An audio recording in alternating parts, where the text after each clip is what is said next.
नमस्कार, आप देख रहे हैं दैनिक रणघोष न्यूज, बेहतर बदलाव की आवाज। हरियाणा राजनीति की धड़कन तेज करने वाली इस रिपोर्ट को जरूर देखें। चाटुकारिता के चक्रव्यूह और बगावत की लक्ष्मण रेखा में फंसी अहीरवाल की सरदारी। रामपुरा हाउस, जो कभी दक्षिण हरियाणा की राजनीति का इकलौता थर्मामीटर कहलाता था, आज इतिहास के सबसे बड़े साख, विश्वसनीयता और वजूद के संकट से जूझ रहा है। सन 1952 से लेकर आज तक अहीरवाल की सरदारी ने जिस घराने को पलकों पर बिठाया और जिसने राव वीरेंद्र सिंह से लेकर राव इंद्रजीत सिंह तक, मुख्यमंत्री से लेकर केंद्रीय सत्ता के शिखर छुए, वह आज अपनी ही कमियों और सुनियोजित राजनीतिक घेराबंदी के चक्रव्यूह में घिर चुका है। सत्ता के शीर्ष पर मजबूत मौजूदगी होने के बावजूद इस परिवार में आज जो छटपटाहट और प्रोटोकॉल के लिए मीडिया के सामने व्यथा सुनाने की लाचारी दिख रही है, वह रातों रात पैदा नहीं हुई है। इसकी जड़ें उस चाटुकारिता संस्कृति में हैं जहां बाजारू समर्थकों और सोशल मीडिया पर परिक्रमा करने वाले अवसरवादियों की फौज ने इस हाउस को सिर्फ एक राजनीतिक एटीएम समझकर इसके चारों तरफ अपनी मजबूत जड़ें जमा ली हैं। इस स्वार्थी जमात ने नेतृत्व को जमीनी हकीकत से पूरी तरह काटकर सब ठीक है कि झूठे भ्रमजाल में कैद कर दिया है। इसका सबसे आत्मघाती परिणाम यह हुआ कि जिन निष्ठावान और समर्पित कार्यकर्ताओं ने इस घराने के लिए अपनी पीढ़ियां खपा दी थीं, उन्होंने अपमानित और उपेक्षित महसूस कर अपना रास्ता बदल लिया। सत्ता के नशे में बेशक यह कमजोरी बाहरी तौर पर तुरंत नजर न आई हो, लेकिन हालिया लोकसभा और विधानसभा चुनावों के नतीजों ने इस अभेद्य किले की दरारें पूरी तरह उजागर कर दी हैं। चुनाव में इस परिवार के सदस्यों की जीत की स्थिति बिल्कुल उस मरणासन्न मरीज की तरह थी जिसे आईसीयू में ले जाने के बाद डॉक्टर कहता है कि अगर 5 मिनट की भी देरी हो जाती तो बचा पाना मुश्किल था। इसका प्रत्यक्ष प्रमाण अटेली विधानसभा सीट पर आरती राव की मात्र 3085 वोटों के बेहद मामूली अंतर से हुई वह जीत है, जहां वे मतगणना के आखिरी द्वार तक लगातार पीछे चल रही थीं। यह खिसकता हुआ जनाधार साफ बयां करता है कि अब जनता पर पारंपरिक प्रभाव, जिसे सफेद मूठ या काला मूठ का नाम दिया गया है, वह बेअसर हो रहा है और जागरूक मतदाता केवल पुराने नाम पर आंख मूंद कर मुहर लगाने को तैयार नहीं है। सबसे बड़ी विडंबना यह है कि मुख्यमंत्री के पद पर बैठे नेतृत्व से बेहतर संवाद न होने का जो सिलसिला आज नायब सिंह सैनी सरकार में दिख रहा है, वह पिछले 20 सालों से लगातार जारी है।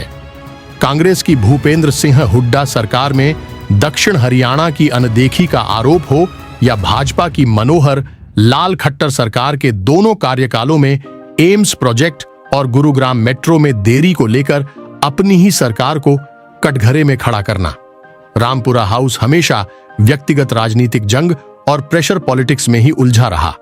इस निरंतर चलने वाली आपसी खींचतान और संवादहीनता का सीधा खामियाजा इस पूरे इलाके के विकास और यहाँ की भोली भाली जनता को भुगतना पड़ा है।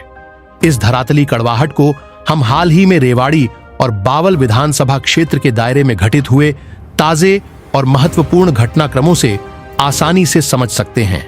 30 जून को जब केंद्रीय कृषि मंत्री शिवराज सिंह चौहान बावल के बड़े सरकारी कार्यक्रम में पहुंचे, तो वहां मंच की तस्वीर ने सबको हैरान कर दिया। जिले के तीनों विधायक, बावल से डॉक्टर कृष्ण कुमार, कोसली से अनिल यादव और रेवाड़ी से लक्ष्मण सिंह यादव के साथ साथ खुद केंद्रीय मंत्री राव इंद्रजीत सिंह भी इस महत्वपूर्ण मंच से नदारद रहे। यद्यपि रेवाड़ी विधायक अपनी विधानसभा के निर्धारित कार्यक्रम के सिलसिले में गुजरात दौरे पर थे, लेकिन बावल और कोसली के बाकी दोनों विधायकों में इतना राजनीतिक साहस भी नहीं था कि वे इस बड़े आयोजन से गायब रहने की कोई सही वजह जनता को बता पाते। इसके विपरीत राव इंद्रजीत सिंह ने खुलकर स्पष्ट कर दिया कि कार्यक्रम में उनके प्रोटोकॉल का सम्मान नहीं हुआ, इसलिए उन्होंने और उनके खेमे ने इस आयोजन से दूरी बनाई। जबकि इस मसले पर कार्यक्रम की शुरुआत होने से पहले ही मुख्यमंत्री और राव के बीच सीधी बातचीत भी हो चुकी थी। सबसे बड़ी राजनीतिक विडंबना देखिए कि बावल के विधायक डॉक्टर कृष्ण कुमार खुद इस बड़े आयोजन की तैयारियों को लेकर लगातार क्षेत्र में जनसंपर्क अभियान चला रहे थे, लेकिन अंत में वे खुद ही मुख्य मंच से गायब मिले। चलो, यहां तक तो राव इंद्रजीत सिंह का वही पुराना रुतबा, कड़क अंदाज और अपनी शर्तों पर राजनीति करने का पारंपरिक तौर तरीका समझ में आता है, ताकि जनता में यह संदेश लगातार बना रहे कि अहीरवाल की राजनीति आज भी उनके इशारों पर चलती है, दिल्ली या चंडीगढ़ से आने वाली आवाज से नहीं। रामपुरा हाउस इस दबाव की राजनीति में अतीत में काफी हद तक कामयाब भी रहा है, लेकिन अब समय बदल चुका है। आज राव प्रोटोकॉल समेत अनेक मसलों पर खुद के बनाए नियमों और मापदंडों के जाल में ही खुद घिरते नजर आ रहे हैं। पहले ये बातें रामपुरा हाउस की असरदार राजनीति के चलते दबा दी जाती थीं, लेकिन अब सोशल मीडिया की इस डिजिटल क्रांति के दौर में शरीर के साधारण बुखार को भी साबित करने के लिए मेडिकल रिपोर्ट दिखानी पड़ती है। यानी जनता अब हर बात का सबूत और तर्क मांगती है। जंतर मंत्र प्रदर्शन इस बात का सबसे बड़ा प्रमाण है। ऐसे में राव अपने बनाए मापदंड में खुद ही घिर गए जब बावल के कार्यक्रम का प्रोटोकॉल के नाम पर बहिष्कार करने के कुछ दिन बाद वे धारूहेड़ा पहुंचे।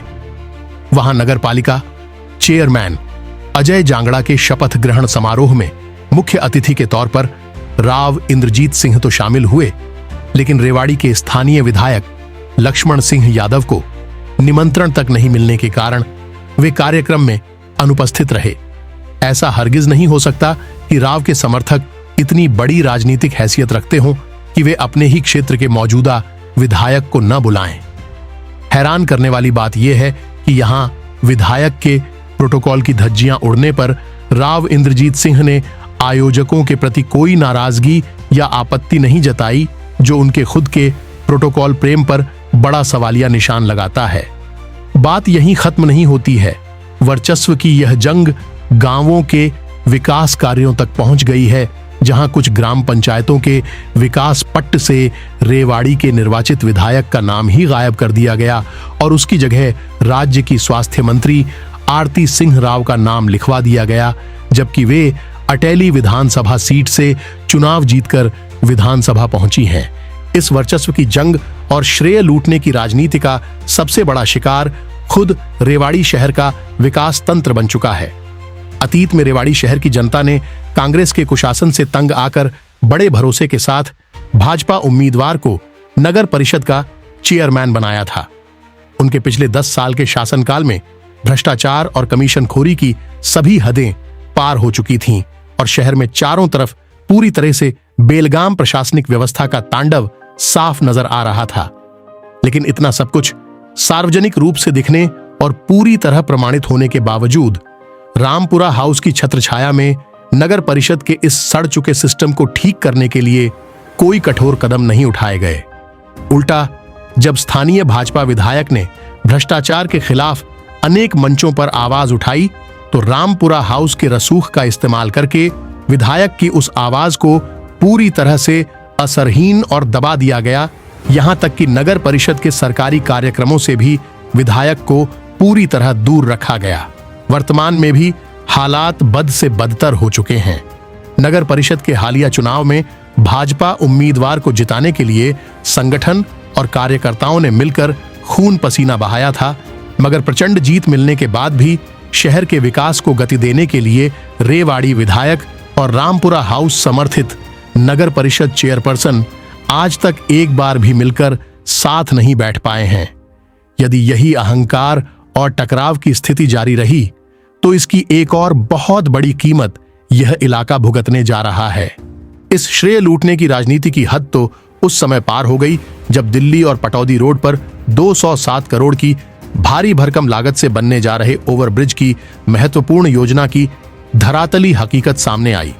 एक तरफ हरियाणा विधानसभा के पटल पर रेवाड़ी विधायक लक्ष्मण सिंह यादव ने इस ओवरब्रिज की पुरजोर मांग उठाई थी, जिस पर सदन में जवाब देते हुए राज्य के पीडब्ल्यूडी मंत्री रणबीर सिंह गंगवा सकारात्मक आश्वासन व मंजूरी देते हुए नजर आए थे। लेकिन दूसरी तरफ रामपुरा हाउस के तंत्र ने इस पूरे प्रोजेक्ट का सारा श्रेय मीडिया में जबरन राज्य की स्वास्थ्य मंत्री आरती सिंह राव के प्रयासों के नाम पर प्रचारित करवा दिया। विधानसभा की इस ऑन रिकॉर्ड कार्यवाही और मंत्री के आधिकारिक जवाब को दरकिनार कर इस तरह से क्रेडिट लेने की यह कोशिश साफ बयां करती है कि रामपुरा हाउस में जड़े जमा चुके चाटुकार चालाकी से अब जमीनी संघर्षों से दूर होकर केवल दूसरों के किए कार्यों पर अपना ठप्पा लगाने की शॉर्टकट राजनीति पर आ चुके हैं। अब हालात इस कदर विस्फोटक और चरम पर पहुंच चुके हैं कि विधायक लक्ष्मण सिंह यादव के खेमे ने भी अपनी चुप्पी तोड़ते हुए आर पार की जंग का खुला ऐलान कर दिया है। विधायक खेमे की तरफ से साफ तौर पर यह चेतावनी दी गई है कि रामपुरा हाउस और उसके समर्थकों द्वारा बार बार शिष्टाचार और मर्यादा की लक्ष्मण रेखा पार की जा रही है, जिसे अब और अधिक सहन नहीं किया जाएगा और इसका बेहद मजबूत व माकूल जवाब धरातल पर दिया जाएगा।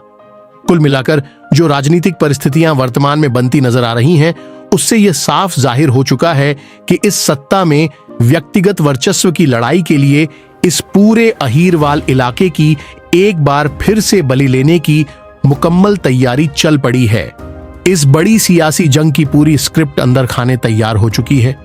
पर्दे के पीछे से खेल चलाने वाला डायरेक्टर भी मिल चुका है और अब धरातल पर इस शहमात के खेल की शूटिंग शुरू होने जा रही है, जो आने वाले समय में भाजपा संगठन और इस पारंपरिक राजघराने के बीच एक ऐतिहासिक टकराव का रूप लेगी।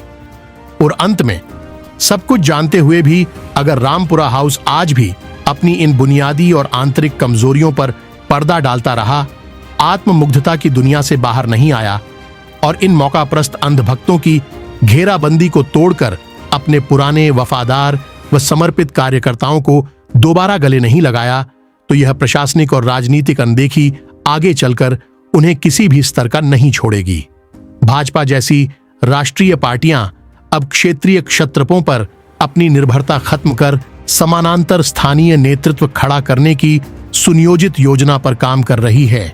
ऐसे में जैसे ही इस राजनीति का बैलेंस पूरी तरह गिरेगा, ये बाजारू समर्थक सबसे पहले गायब हो जाएंगे और इस तरह के राजनीतिक घराने दक्षिण हरियाणा की राजनीति के मुख्य केंद्र से सिमटकर महज एक प्रतीकात्मक इतिहास बनकर रह जाएंगे।